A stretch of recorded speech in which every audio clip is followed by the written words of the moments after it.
अगर आपको मौत जल्दी चाहिए तो पाकिस्तान ट्रेन पर एक दफ़ा सफ़र कर लो, क्योंकि इन पाकिस्तानी ट्रेन पर किया हुआ एक सफ़र आपको घर से सीधा जन्नत तक पहुंचा सकता है। अफसोसनाक खबर है, कराची से लाहौर जाने वाली अफसोसनाक ट्रेन हादसा। ट्रेन 2 हिस्सों में तकसीम हो गई। 62 अफराद, 74 मुसाफिर जाम बहक। 2021 गोटकी के करीब पाकिस्तान रेलवे का एक डेडलीस्ट क्रैश होता है जिसमें 65 लोग अपनी जान से जाते हैं और 100 के हिसाब से जख्मी होते हैं। At least 40 people have been killed in a collision between two passenger trains. और ये एक्सीडेंट रात के 3:25 पर होता है जिसमें मिल्लत एक्सप्रेस की एक ट्रेन सर सैयद की ट्रेन के साथ कोलाइड कर जाती है। सबसे पहले मिल्लत एक्सप्रेस की ट्रेन जो जा रही होती है वो अपनी ट्रेन ट्रैक से डीरेल हो जाती है और 8 से 9 बोगियां दूसरी ट्रैक पर चली जाती हैं। और इसके सिर्फ 1 या 1.5 मिनट के बाद सर सैयद की ट्रेन जो दूसरी तरफ से आ रही थी वो इस ट्रेन के साथ क्रैश करती है।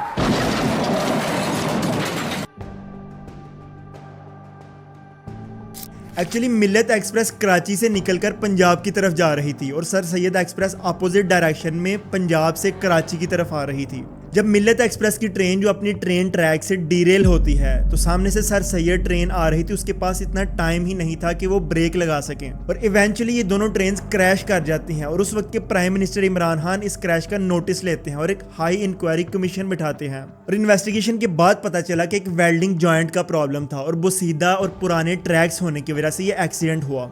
और यहाँ मैं याद करवा दूं कि पाकिस्तानी रेलवे के ये ट्रैक्स तकरीबन 200 साल पुराने हैं। जब ब्रिटिश इंडिया में बरतानिया का रूल था तो 1855 में ये सारे ट्रैक्स बनाए गए थे, लेकिन आज ये रेलवे ट्रैक्स इतने पुराने हो चुके हैं कि अभी मैं आपको पाकिस्तान रेलवे के एक्सीडेंट की रेशो बताऊंगा तो आपकी आंखें खुल जाएंगी। और इस वीडियो में मैं आज पाकिस्तान के ओल्ड रेलवे इंफ्रास्ट्रक्चर को एक्सपोज करूंगा। आज के टाइम में पाकिस्तान रेलवे के ट्रैक्स तकरीबन 8000 किलोमीटर तक फैले हुए हैं, टू बी प्रिसाइज 7790 किलोमीटर, जिसमें 490 स्टेशन मौजूद हैं। और over the period of time ये ओल्ड इंफ्रास्ट्रक्चर और पुअर मेंटेनेंस की वजह से कम होते रहे हैं। और सबसे बड़ी बात यह है कि किसी भी गुज़िश्ता गवर्नमेंट ने रेलवे प्रोजेक्ट्स पे कोई इतना ध्यान ही नहीं दिया और कोई इतना डोमिनेंट परफॉर्मेंस किसी की भी नहीं रही। किसी भी कंट्री का रेलवे सेक्टर उसकी बैकबोन कंसीडर होता है, लेकिन पाकिस्तान में चाहे किसी की भी गवर्नमेंट हो, पीटीआई, पीएमएल एंड पीपीपी या फिर मिलिट्री डिक्टेटरशिप, किसी ने भी रेलवे को उसकी असल अहमियत दी ही नहीं। इवन 2025 में रेलवे का बजट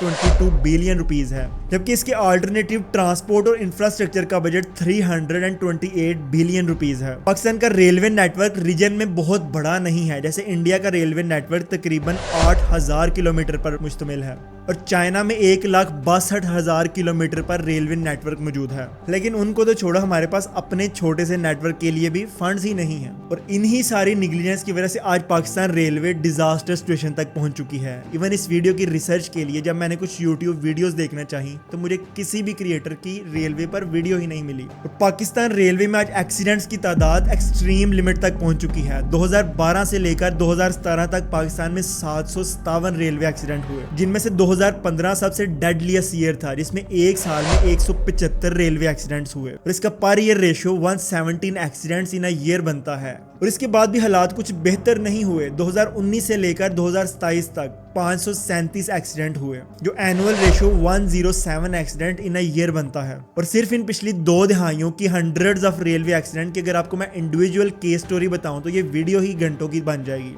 और इन सब में से most of the accident train के डीरेल हो जाने की वजह से हुए। और डीरेल ट्रेन क्यों हो जाती है उसकी वजह है ओल्ड इंफ्रास्ट्रक्चर और पुराने ट्रैक्स। और इन सारे केसेस में से 1 या 2 केसेस मैं आपको बताता हूँ। अभी रिसेंटली 2023 में नवाबशाह के करीब एक ट्रेन अपनी पटरी से उतर गई, यानी डीरेल हो गई और इस क्रैश में 30 लोग अपनी जान से गए और 90 से ज्यादा लोग जख्मी थे। और इस एक्सीडेंट में 8 से 9 ट्रेन की बोगियां बिल्कुल उलट गईं, जिसमें हंड्रेड्स के हिसाब से लोग बोगियों में ही फंसे रह गए। 2019 तेजगाम एक्सप्रेस पे चलती ट्रेन पर आग लग गई, जिसमें से 73 से ज्यादा लोग जिंदा ही जलकर मर गए। और इस एक्सीडेंट की वजह बनी ट्रेन के किचन में गैस सिलेंडर का फट जाना। ये शो करता है कि हमारी ट्रेन कितनी पुअरली मेंटेन्ड है। 2 जुलाई 2015 एक ट्रेन पहले डीरेल होती है और फिर वो ब्रिज टूट जाता है और ट्रेन सीधी जाके नदी में गिर जाती है, जिसके नतीजे में 19 लोग अपनी जान से जाते हैं। दोस्तों, यहाँ वो ट्रेन सिर्फ पटरी से ही नहीं हटी थी, बल्कि वो पूरा ब्रिज ही कोलैप्स कर गया था। ये शो करता है कि हमने रेलवे इंफ्रास्ट्रक्चर पर कितना इन्वेस्ट किया है और कितना अप टू डेट है हमारा इंफ्रास्ट्रक्चर।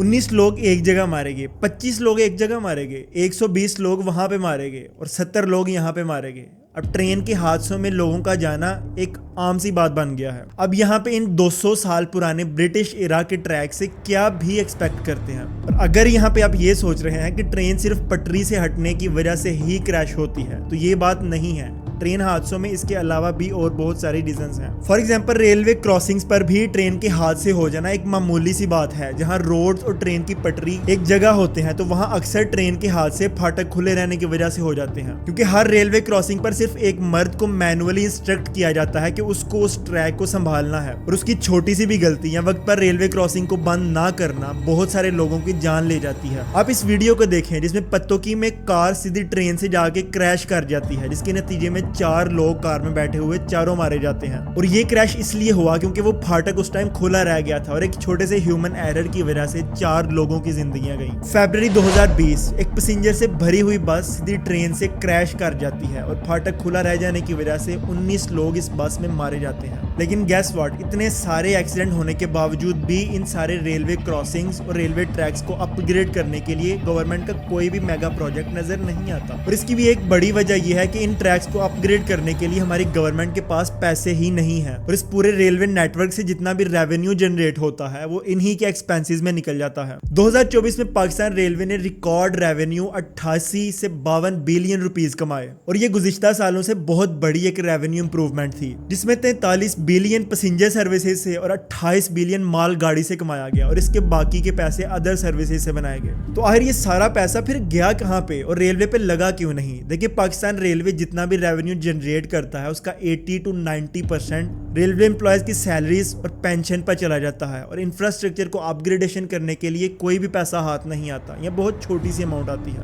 इवन 2009 में पाकिस्तान ने ट्रेन सर्विसेज को इलेक्ट्रिक बनाने की भी कोशिश की और लाहौर से हानेवाल तक इलेक्ट्रिक ट्रेन स्टार्ट की, जिसका नतीजा ये निकला कि कॉपर चोरी हो गया और तारे भी लोग लूट कर ले गए, और बाकी चीजों को ठीक करने के लिए फंड्स ही नहीं थे, और इवेंचुअली इलेक्ट्रिक ट्रेन को भी बंद करना पड़ा। देखिए, इन सारी प्रॉब्लम्स का एक सोल्यूशन जरूर है, और वो है ML1 प्रोजेक्ट। अभी ML1 है क्या? ML1 project Chinese belt and road initiative के थ्रू CPEC के अंडर आता है। इसके अकॉर्डिंग पूरे पाकिस्तान में रेलवे निजाम को अपग्रेड किया जाएगा और रेलवे ट्रैक्स को बेहतर बनाया जाएगा, और इसके लिए फंड्स चाइना पे करेगा। इनिशियली 6 से 9 बिलियन डॉलर्स के फंड को ML1 के लिए महसूस किया गया था, जिसके अकॉर्डिंग 2000 किलोमीटर यानी कराची से पेशावर तक रेलवे ट्रैक्स को बेहतर बनाया जाएगा और सिंगल ट्रैक्स को डबल किया जाएगा, जिसका प्रैक्टिकली अभी तक कोई नामो निशान भी नजर नहीं आता।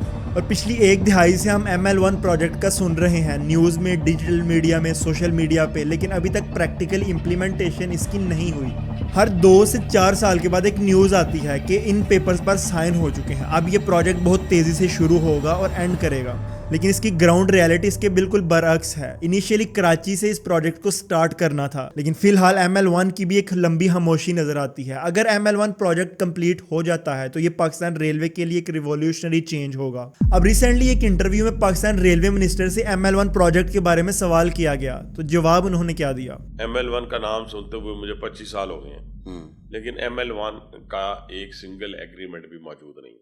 चाइना के साथ कोई एग्रीमेंट नहीं है, मैं वो उस तरफ जाना नहीं चाहता। और ये भी खबरें आ रही हैं कि शायद कोई अरब कंट्री, स्पेसिफिकली दुबई, शायद पाकिस्तान रेलवे में इन्वेस्ट करेगा और पाकिस्तान को ML1 में हेल्प करेगा। आपने कहा कि UAE जो है वो इंटरेस्टेड है ML1 में। वो भी है, और भी 2-3 लोग हैं, लेकिन इस प्रोजेक्ट के साथ इवेंचुअली क्या होता है वो मुस्तकबिल में पता चलेगा। पूरा ट्रैक जो है ना वो अपनी मुद्दत पूरी कर चुका हुआ है। इसके अलावा स्टेशंस की हालात बहुत खस्ता है, सेफ्टी कोई नहीं, आप समझेंगे किसी स्टेशन के ऊपर स्कैनर नहीं है। तो देखिए, पाकिस्तान रेलवे इंफ्रास्ट्रक्चर में माइनर अपग्रेडेशन एक और तरीके से भी हो सकती है, और वो है पाकिस्तान रेलवे को प्राइवेटाइज कर देना। और पाकिस्तान रेलवे मिनिस्ट्री ने ये अनाउंस भी किया है कि पाकिस्तान 11 ट्रेन को पब्लिक प्राइवेट पार्टनरशिप पर चलाने वाला है, और रेलवे प्राइवेटाइजेशन करने से ये होगा कि उस प्राइवेट एंटिटी का रेलवे में अमल दखल होगा और फैसिलिटीज बेहतर होंगी, और इस प्राइवेटाइजेशन से पोटेंशियली रेवेन्यू जनरेट भी ज्यादा होगा। लेकिन जहां प्राइवेटाइजेशन के बहुत फायदे हैं वहां कुछ नुकसान भी हैं। फॉर एग्जाम्पल, पाकिस्तान रेलवे के एम्प्लॉयज ये नहीं चाहते कि पाकिस्तान रेलवेज को प्राइवेटाइज किया जाए या प्राइवेट इंडिविजुअल को रेलवे में इंटरफेयर करने दिया जाए।